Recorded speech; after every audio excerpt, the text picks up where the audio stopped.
things. And it's a successful day if I showed up and I knocked out one thing each day, whether it's something big or small, just one thing a day.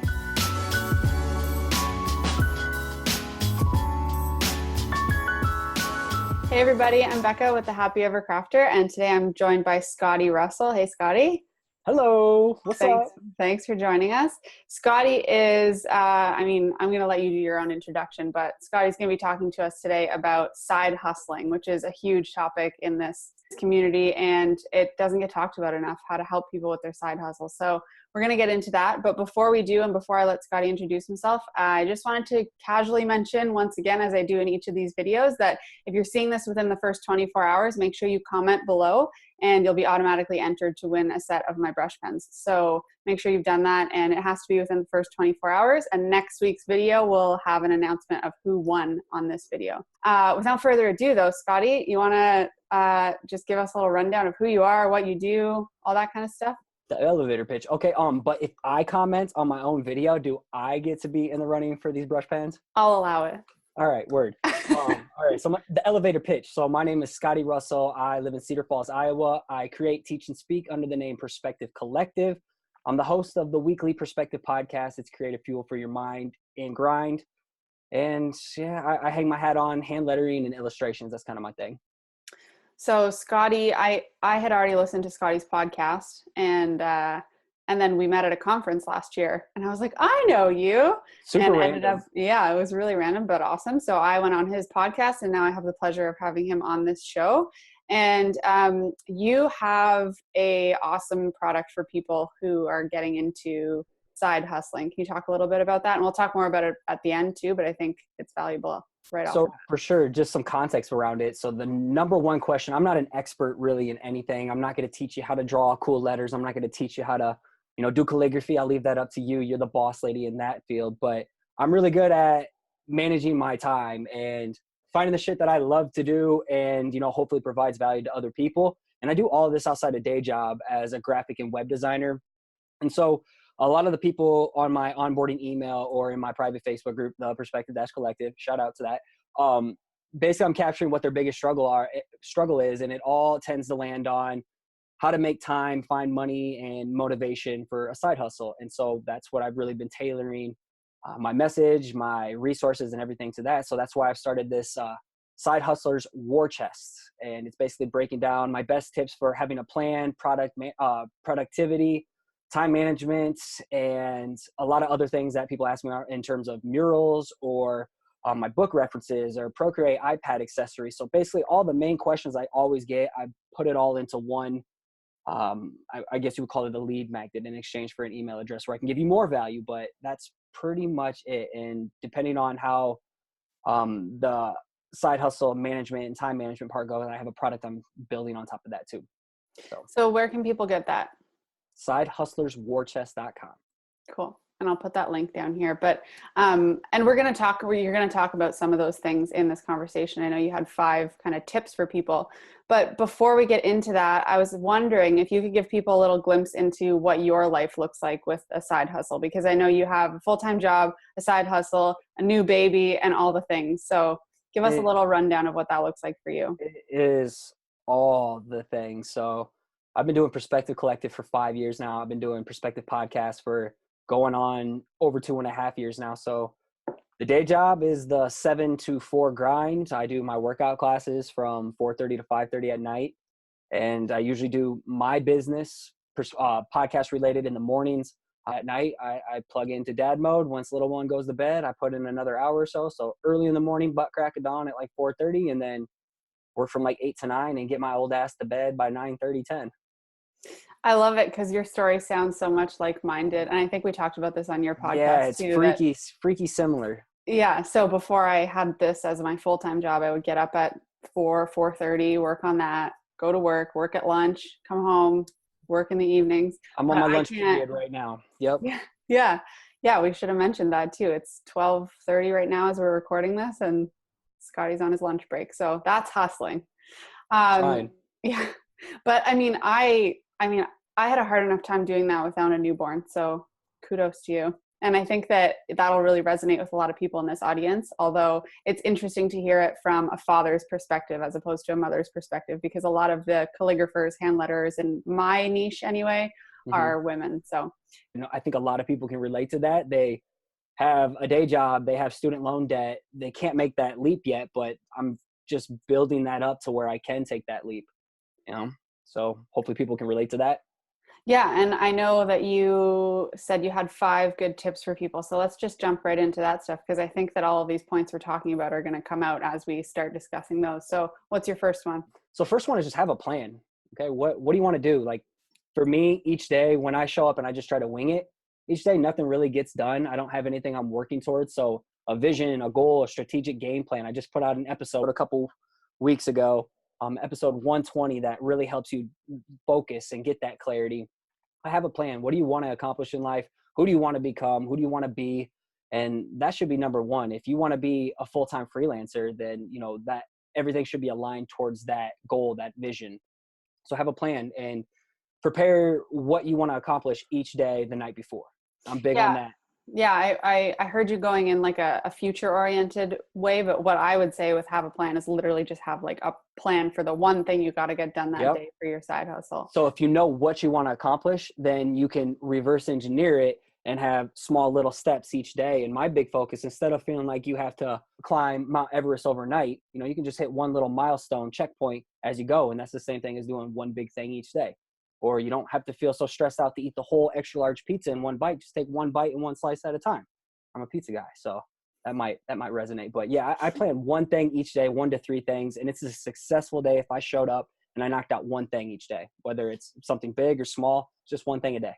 You know what? That's not even, I think that's amazing for side hustling, but I still do that every day in my full-time job. So it's such a good habit to get into. And I remember reading a book, The One Thing. Did I tell you about that Carrie one? Keller. Yeah, The One Thing. And so, if people are listening and want to know more about that, that's a really good resource for it too. But I find just having that one, like at the top of my agenda every day, and I do everything in a written agenda, which I think a lot of people listening would too. At the top, I have a box that says priority, and I'll put one thing in there, and I make it small enough that I literally can't put anything else. And I find that really is motivating, because like you said, you have a successful day if you've just checked off that one box. Well, especially if you can plan it the night before, then you go to bed like marinating it, and you wake up already knowing what you're going to attack. I wake up and I know exactly what I'm going to be doing. And if I can get my biggest thing done before I even go and clock in for someone else's dream, that's a win. It's be intentional. It could be have a plan, be intentional, kind of coincides for this first step. So cool. Agreed. Okay. What's number 2? Be consistent. My friend Sean McCabe over at Sean West, he made an awesome quote. I heard this like 4 years ago, is people don't notice announcements, people notice consistency. And that has been drilled in my head ever since. So like the first 2 years, nobody paid attention to what I was doing. I was drawing every day on Instagram, slowly building a tribe. I was blogging on the side once a week. I've been blogging since 2015. And then finally, like the 3rd year, people really started to notice because I stayed in front of people. And I recommend posting at least once a week. Anybody can do that. If you and me have workout classes, significant others or children, relationship duties, and we can still kick out something once a week, like there's really no excuse. So totally. Once a week, remind people you exist. You got to stay in front of people. You mentioned Sean West. I wanted to bring this up in this interview because he has an amazing book. This is going to be just like full of book recommendations, but I have it on my shelf. So one second, I'm just going to grab it. So when I started thinking about starting a business and learning business stuff, Sean was one of the first people I listened to. And he now has this book called Overlap, and it's about everything we're talking about: side hustling, how to overlap your side hustle with your job until you're ready to take it full time. So great resource for anybody. I totally agree with the consistency thing. And it can be really hard. And it's especially at the beginning when you feel like nobody's listening to you. You're like, nobody will notice if I don't post this week. Nobody will notice if I don't post next week. It's been a month. And then all of a sudden you're not being consistent at all anymore. So you have to be really diligent with that. Yeah. It's accountability to yourself, and don't be the kind of person who just says you're going to do something and then don't do it. Like, I hate people. Hate's a strong word. That really pisses me off when people don't follow through on their word. And so I have to hold myself accountable with things too. And that's where accountability groups or masterminds are getting involved in communities like yours or mine or even Sean McCabe's. So trying to do it solo on an island is really hard. All right. So the first one was Have a plan. have a plan. The second one was consistency. What's number 3? We're going to rhyme and we're going to go persistency. I like wordplay, alliterations, all that good stuff. So being persistent, having some grit, persevering. It's not easy doing what we do at all. You know, when you pursue something that's important to you, it's hard, especially if it's trolls or self-doubt, the inner conflicts that go on between our ears, you know, the war that goes on in our head each day. So being persistent. And I really believe that finding something that you really love to do, I'll talk about this in a little bit, finding your secret sauce. If you can find something you're passionate about and something that you're really, really good at, that's really going to help see you through those low moments in life. I call it the crusty moments. You got to learn to love the crust. And most of us don't like the crust on something like pizza or sandwiches, but you got to learn how to love the crust. So, you know, those low times, they're all part of the process. Can't appreciate the highs without the lows. So be persistent. Well, I think that when it gets hard, that's when your point number 1 comes back. You have a plan, you have a goal. You might be having a really crappy day, but you had that one thing written in your agenda that you're going to have to get done, and you'll still feel successful even if you're just doing that one thing. So breaking it down, making it manageable helps make it showing up, ensure that you're being persistent and doing things when it's not convenient. Like I'm tired as hell. It's not fun getting up at 4:30 a.m., but I have to schedule out my podcast recordings, or, you know, I'm super tired. Little Scotty the third, he got up in the middle of the night and I helped my wife out so she could catch some sleep because she had a rough weekend with him. So it's like going on 3 hours of sleep, but sometimes you got to just knock it out. All right. No one's going to do it for you. And I'm not saying go against physical well-being or mental well-being. If you know me, you know I'm big on that too. But sometimes you just got to grit it and gut it out. Totally agree. Yeah. And it can be absolutely exhausting and difficult when you have that full-time job, but you just got to make it happen. Yeah. It's worth it. It's worth it in the end once you get it out. Yeah. Agreed. All right. Number 4. Stop trying to be pizza. Some context. I am a pizza junkie. I used to draw pizza all the time, and I'm a big believer also in showing and embracing those weird quirks and waving your freak flag. You know, so many people are trying to regurgitate and spit out what everyone else is doing. So embrace those weird quirks. And this is the motto I live by: is you can't make everyone happy. You are not pizza. And I spent 20 plus years of my life trying to be pizza, people pleasing, trying to create work that other people loved or what I thought other people wanted to see. And I kind of neglected what resonated with me the most and what made me me and what makes you unique. And so when you stop trying to be pizza and you give yourself permission to just play, experiment, and just go all in on the process and have some fun with it, then you really start to, you know, tap into your own unique style, your own unique voice. And then you start attracting like-minded freaks who, you know, when you wave your freak flag, they're like, okay, I like pizza and I like cats as well. Well, I'm going to go jump on Scotty's tribe. So, you know, stop trying to be pizza, do your own thing.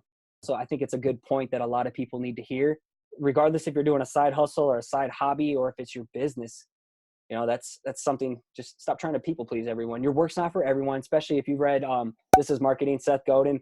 Can we just keep flexing our book knowledge throughout this whole thing? I should have just had this conversation with you be about our favorite books. 5 books that we like. But it's stop trying to cast such a wide net to appeal to everyone. You know, go deeper, have that minimal viable market, know who your work is for.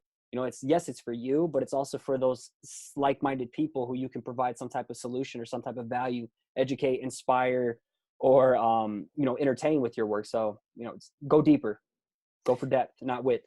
Well, and I feel like as it relates to side hustling, that's the perfect time to start understanding that you're not pizza and to start like playing with different things and understanding what you do like, because at some point you do decide to take it full time. You need to know what your secret sauce is and know that you're not pizza and what you like doing so that it doesn't become a job. And I was going to bring this up later. I was going to ask you about this. Perfect.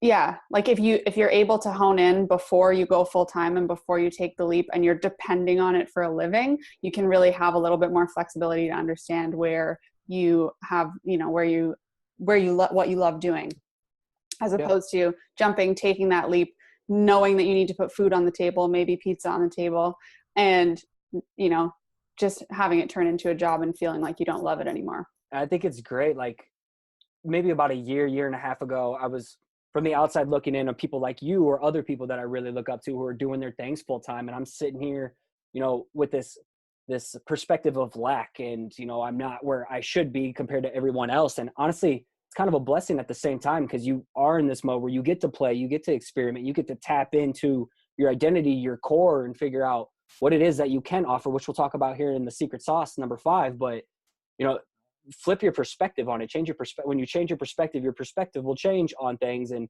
now I'm like, okay, I'm in the perfect position right now. The day job has me covered. They support me. They support everything I do. I may not have that time freedom at the moment, but I'm not stressing. I don't have to take freelance on right now. So now I can go all in on the podcast and building these assets to help people like you, really elevate your creative game. So, there's a unique way you can look at things, a silver lining in a sense. So yeah, it's kind of a catch-22 because you don't have as much time, but you have more flexibility in a sense. You don't have to take the client jobs, like you said. You're able to say no to more things than you would if you had enough time and needed the money. But yeah, that's a whole other point. We started with You're Not Pizza, and now we're getting into seeing the good and having a side hustle as opposed that could be number 6, 7, 8, 9, and 10 for this tips. I could go on for this, but 5 is manageable. Yeah. Okay. Let's do number 5, and then we can just have some more chats. All right. So number 5 is find your secret sauce, AKA your sweet spot. So I briefly touched on this, but if you're sitting there clueless on what to even pursue right now, imagine you have a Venn diagram, 2 overlapping Venn diagrams. We'll bring in a third one here, make it more complicated in a second, but imagine what is your greatest strength and what is your greatest passion? What comes so easiest to you that it doesn't even feel like it's a gift? What can you just, or from the passion side, what lights you up, or what can you just get lost in the sauce for 5 hours and you look up and you're like, holy crap, so much time has just went by. I just missed, I missed my favorite TV show because you got so lost in your work. If you can find a way to like bridge the gap between the two, that intersection, that's your secret sauce. That's the sweet spot in life. And then when you're ready, to me, that's like exploring and finding your hobby, all right, the thing you love to do. But then when you're ready to elevate that hobby to some kind of side hustle or some side business, then you can mix in that third department of a market. So your greatest passion, your greatest strength, and the market. So who is the person that you can provide this solution to? Like for me, I can help you with time management and build your side hustle, even help you with your social media game. So that's that market I'm now baking into the mix. Or with the podcast, I understand who my market is. So that's what I'm meaning is the secret sauce. So phase 1 is just greatest strength, greatest passion. And then phase 2, when you start really understanding, the first part of it, then you start mixing in that market. Who is your work for? What solution is it providing? What's the value you provide people? Yeah. And same, I would have the same comment as the last point, where when you're side hustling, you can really experiment with that kind of stuff and play with it. So like you said, it's a silver lining. I have a couple questions for you that I feel like the audience would be wondering in terms of managing a side hustle. Okay. So it sounds like you probably have a super supportive wife who is all about you doing this kind of stuff, but it's not always like that. It hasn't always been that way. My baby mama, we used to have baby mama drama before she was a baby mama, but now everything's really good right now. She still has to put me in check because I can get very obsessive.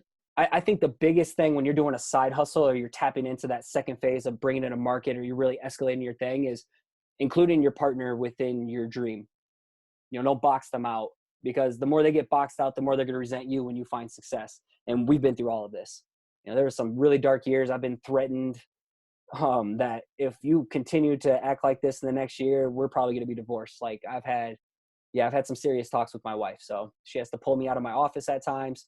So that's why it's like, I have to be very over communicative. Basically, I have to make sure, hey, this is my time in the morning. This is my time when you feed and take our son to bed. These are my grind time. Everything else, I'm plugged into dad mode or husband mode, or these are the duties I will own at the house. I'm taking this weekend. I'm busting my ass on these days that we can take all weekend off and hang with you guys and, be away from everything. Yeah. Sounds like it just comes down to good communication, but that can be really difficult. And I know that a lot of people struggle to like explain explain in depth to their partner, like what they're trying to do, especially if they're not part of that industry, don't really understand it. So they just kind of like, give them the Coles notes and just move on. But I think, like you said, keeping them in the loop, explaining to them the dream, like, telling them your wins and all that kind of stuff is how to keep them involved. But when it comes to like, if you have to, you have to work this weekend, you really got to get a bunch of stuff done, but your friends are all going out. Like, how do you deal with explaining to people that, you can't go out, you can't do the party scene because you have stuff to do? I'm very, very, very extroverted, and I deal with FOMO all the time, fear of missing out. I'm like that guy. If I see on stories, or used to be Snapchat, I don't really use that anymore, but all my friends are out doing something. It's hard, but I mean, and I've lost a lot of friends. You probably have too, when you get like addicted to that grind, or you're profiting off your business. But I think it's a Dr. Seuss quote: is those who mind don't matter, and those who matter don't mind.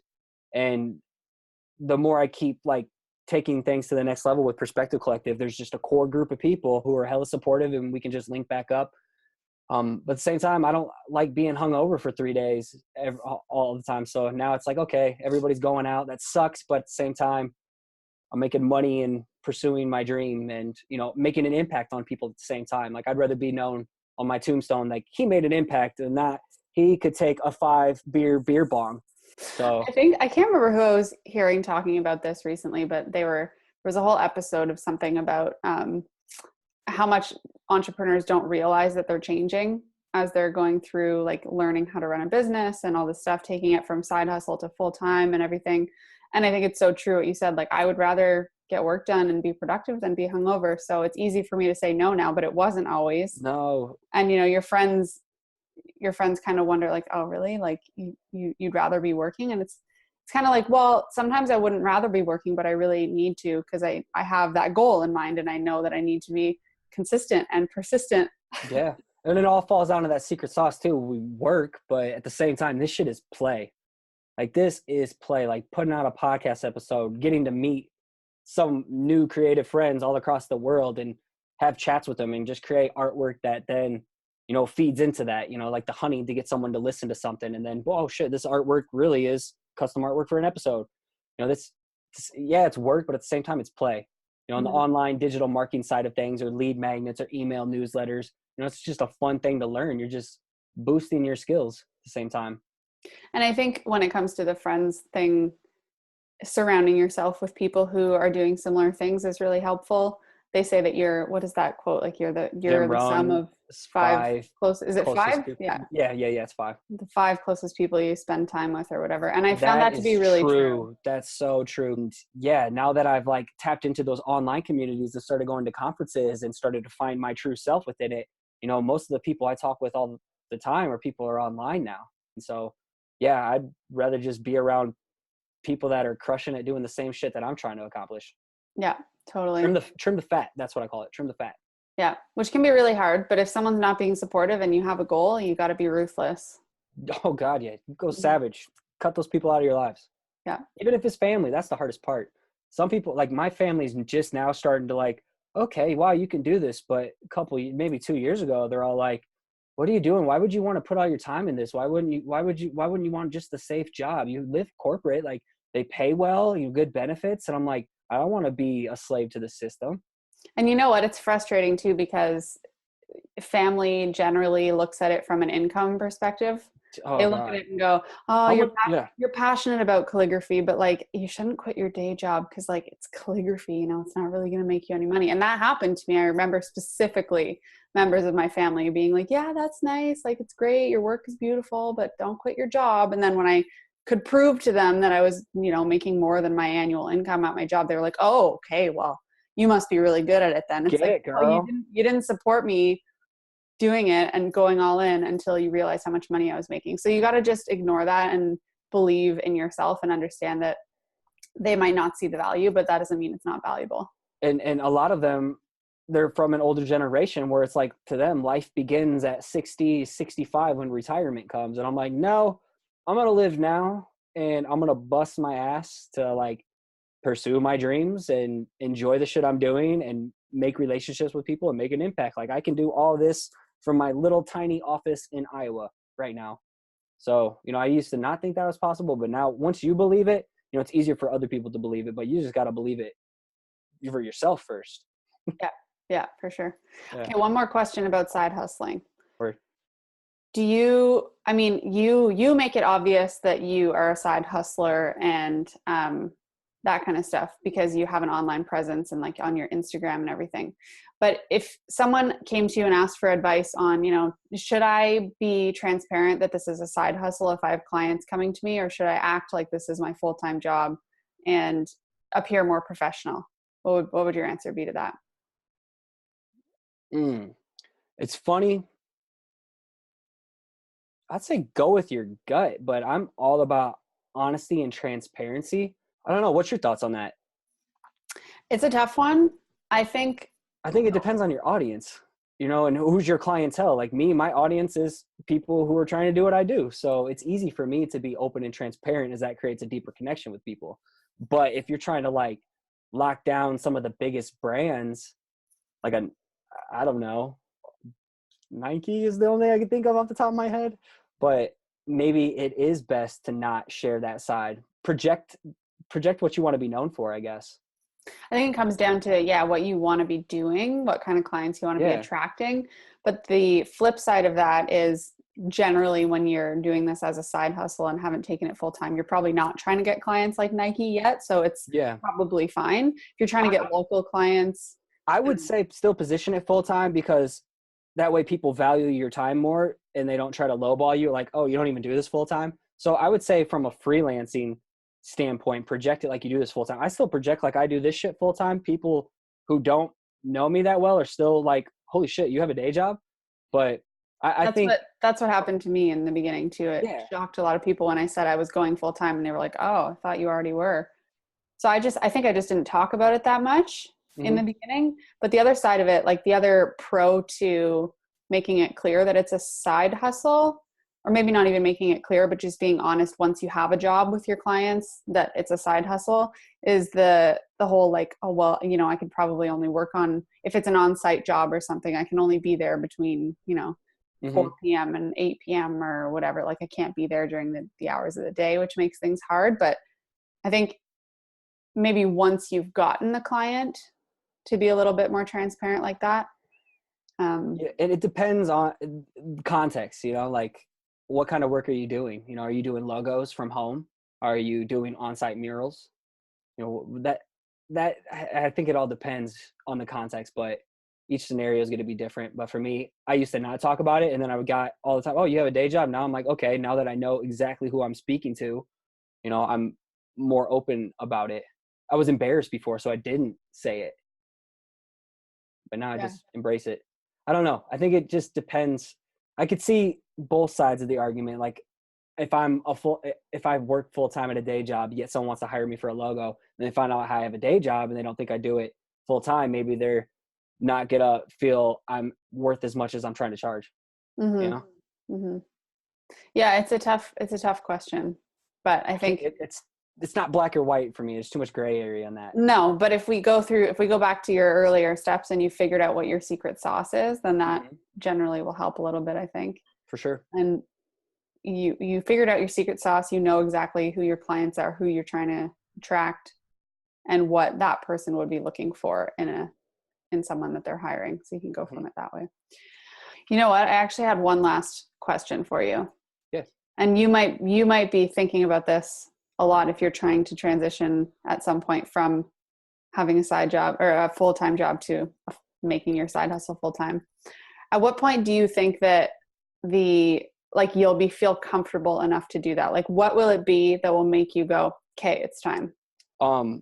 There's a number in my head. I'll say right here, I'm big in manifestation. So by the end of 2020, I will have paid off $80,000 worth of debt. And then that will put me in a position where I can then feel comfortable taking the leap. But it's like, I need that breathing room. I don't want to like do anything to put jeopardy on my family or my son. I got every decision I make now doesn't just reflect on me. It all trickles down to him. So I'm in my wife and I call it peasant mode.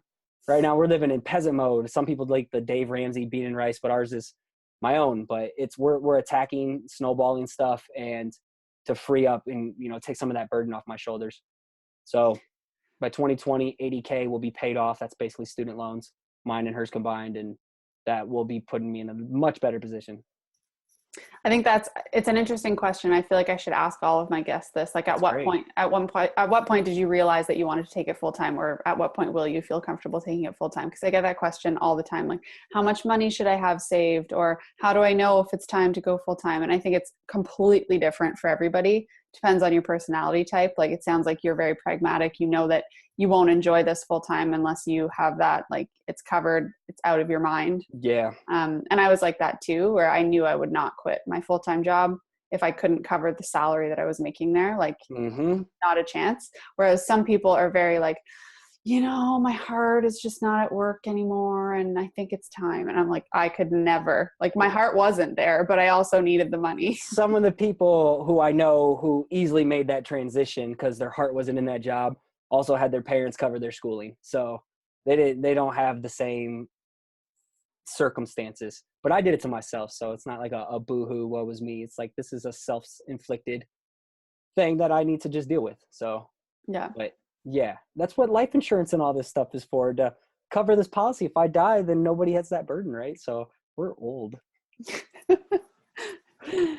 Okay, well, I think that is like a ton of information for people to cover. And especially if they go and grab all of those books that we recommended, they're going to be in over their heads. So thank you so much, Scotty. But remind everybody where they can find your Side Hustlers War Chest. Is that what it's called? Yep. So you can go download all this goodness and, hit me up if you have questions or, have any feedback on how I can improve it. But it's over at sidehustlerswarchest.com. And then I'm Perspective Collective or Perspective Podcast. If you need some weekly good vibes to put a pep in your step. Yeah. That's also one thing I did big time when I was side hustling, was listen to podcasts, and yours was one of them. So if anybody's listening, put a podcast on when you're getting ready for work, put a podcast on when you're driving to work, listen to a podcast when you're at work, just continually be learning when you can. Perspective Podcast all day. That's all you need to do. And you'll find all the answers in life. It's science. Especially in the episode with the Happy Ever Crafter. Yeah, shit. What episode was that again? Like 105, 106, 107, 108, 109? I'll find it. 109. I'll find it. It's okay. 109. All right. Great. All right. Well, thanks so much, Scotty. And we'll let you get back to your day job now. Woohoo! Okay. Have fun pursuing your dream full time over there, Becca. I'll be there soon. Okay. Talk to you later. All right. Later.